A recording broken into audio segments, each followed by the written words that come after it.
नमस्कार।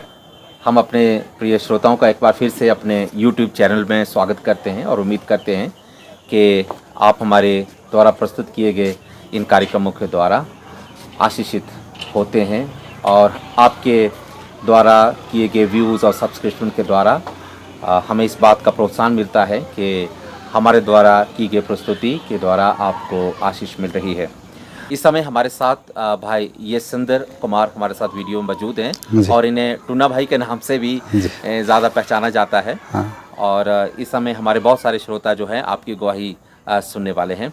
आप संक्षिप्त रूप में अपने बारे में थोड़ा सा बताइए कि आपका नाम क्या है और आपने किस प्रकार से प्रभु यीशु मसीह को जाना। जी, मेरा नाम यशेंद्र कुमार है और लोग मुझे टुन्ना भाई के नाम से जानते हैं। मैं बहुत छोटी सी उम्र में बहुत बड़ा कामयाब व्यक्ति था। मेरा फ़ोटोग्राफी का बिजनेस था और मीट की दुकानें थी।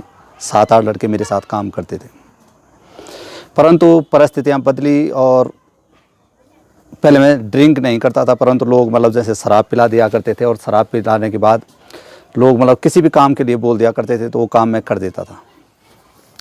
बाद में जब मेरी परिस्थितियाँ ऐसी बिगड़ी कि मैं शराब का आदी हो गया और आदी ऐसा हो गया कि मेरा फ़ोटोग्राफी का व्यवसाय भी चला गया और मीट की दुकानें जो थी वो भी चली गई, जो अच्छी खासी रेपुटेशन थी वो भी चली गई और मैं पूर्ण तरह से बर्बाद हो गया। मेरे भाई लोग मुझे हॉस्पिटल भी ले गए, परंतु डॉक्टरों का भी यही कहना था कि जब तक ये जी रहा है तब तक इसको पीने दो, अगर ये शराब छोड़ दी तो ये मर जाएगा। क्योंकि अगर मैं शराब नहीं पीता था तो मेरी नाखूनों में खुजली, सर में खुजली और मैं तड़पने लग जाता था कि मेरी परिस्थितियाँ बहुत ख़राब हो जाती थी, गंभीर परिस्थितियाँ हो जाती थी।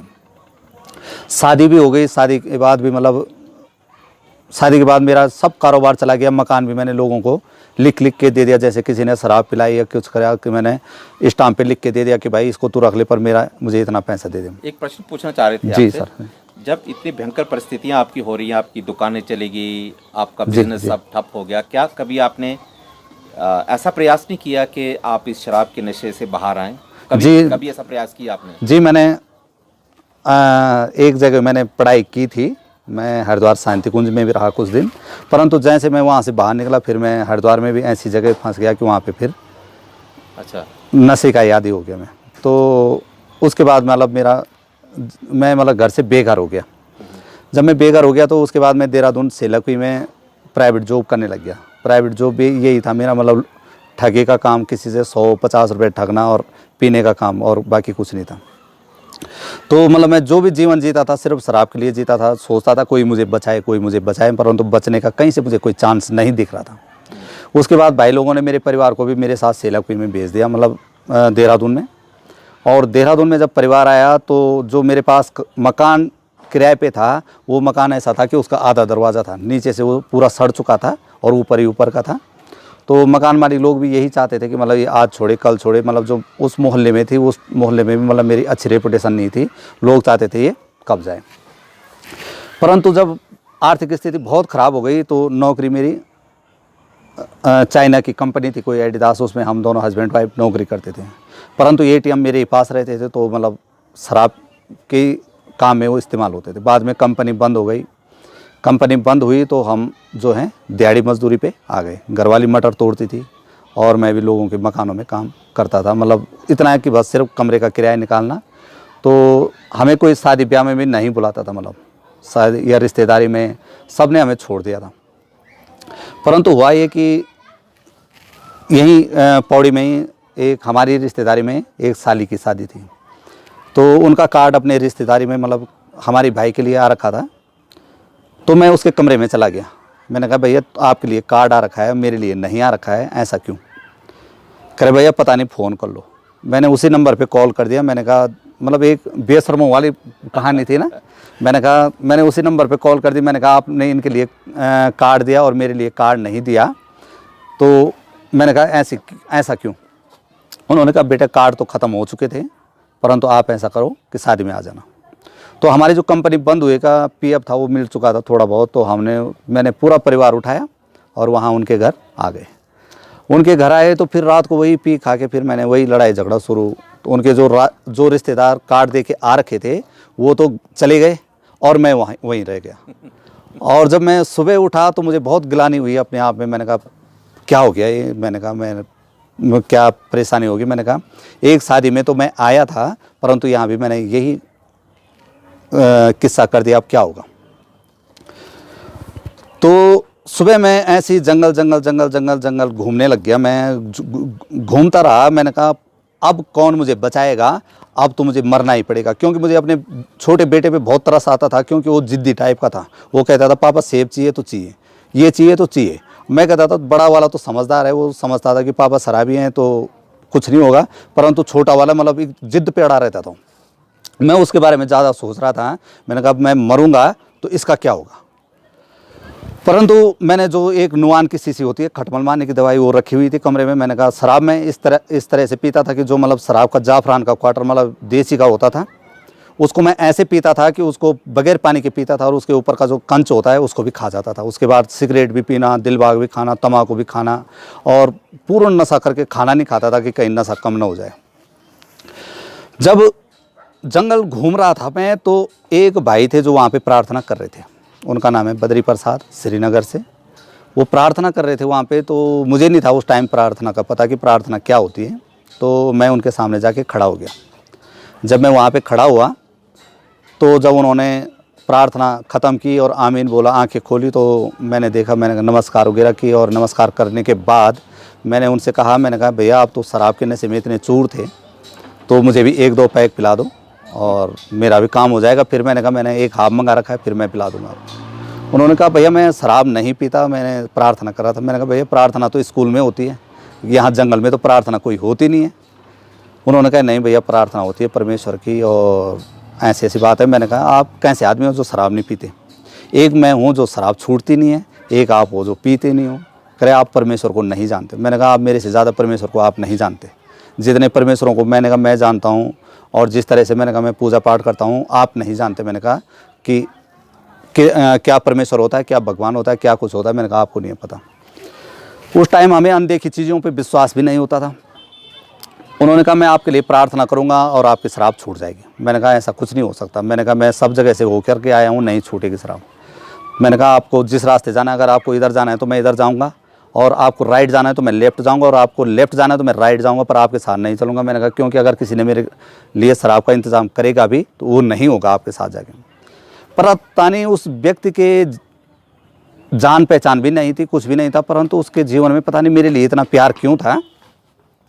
वो शादी में भी मतलब मेरे को जब मैं मेरे नज़दीक आ रहा था तो मुझे वो उससे थोड़ा मैं मतलब ये चाह रहा था कि मेरे नज़दीक ना आए।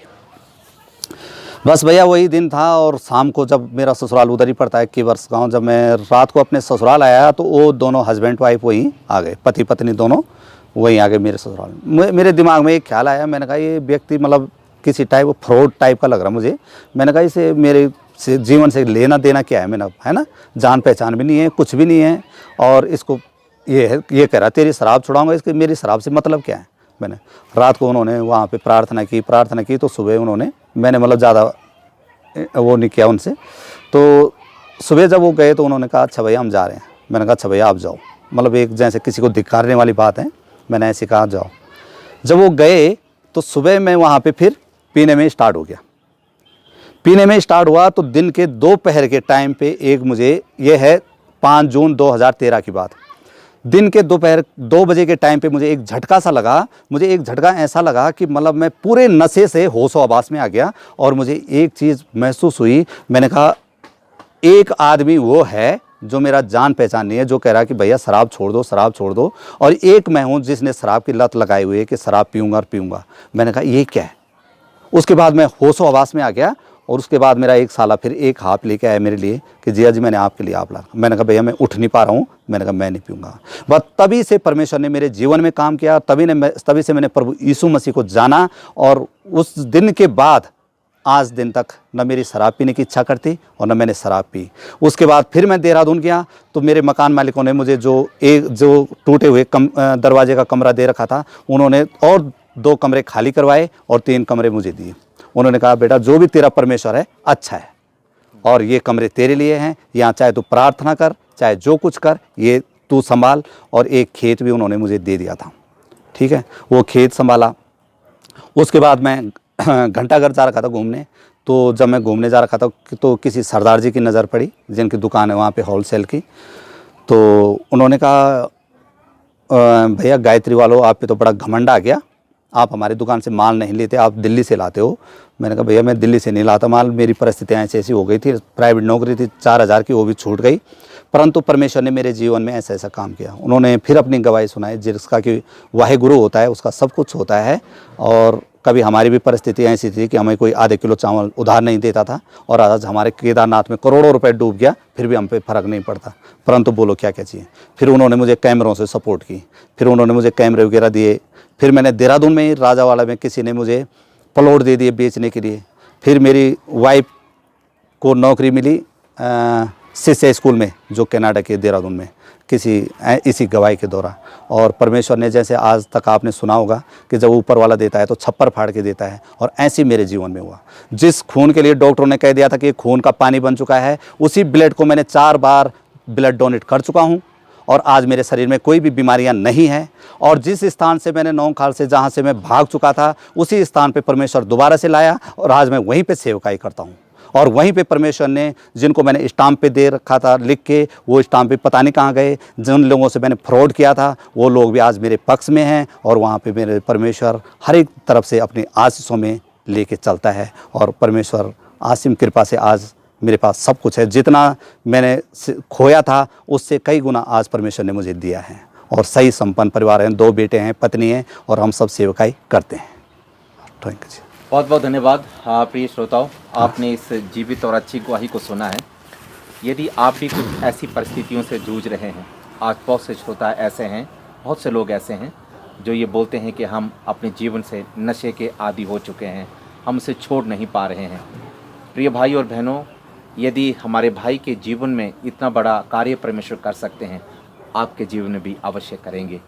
आप भी विश्वास कीजिए, प्रार्थना कीजिए, प्रभु यीशु मसीह आपकी परिस्थितियों को भी, यदि बिगड़ चुकी हैं, उन परिस्थितियों को भी बदलने के लिए सामर्थ्य रखते हैं। परमेश्वर आप सबको आशीष दीजिए। यदि आपको ये गवाही अच्छी लगी तो आप ज़रूर अपने व्यूज़, अपने विचार हमें लिख करके यूट्यूब पर भेज सकते हैं। आप कुछ कहना चाहते हैं? जी जी जी। परमेश्वर न तो जाति बदलता है, न धर्म बदलता है। मेरा नाम वही है, यशेंद्र कुमार, जाति भी वही है, सब कुछ वही है, सिर्फ परमेश्वर मन को बदलता है। ठीक, बहुत बहुत धन्यवाद। जय। धन्यवाद।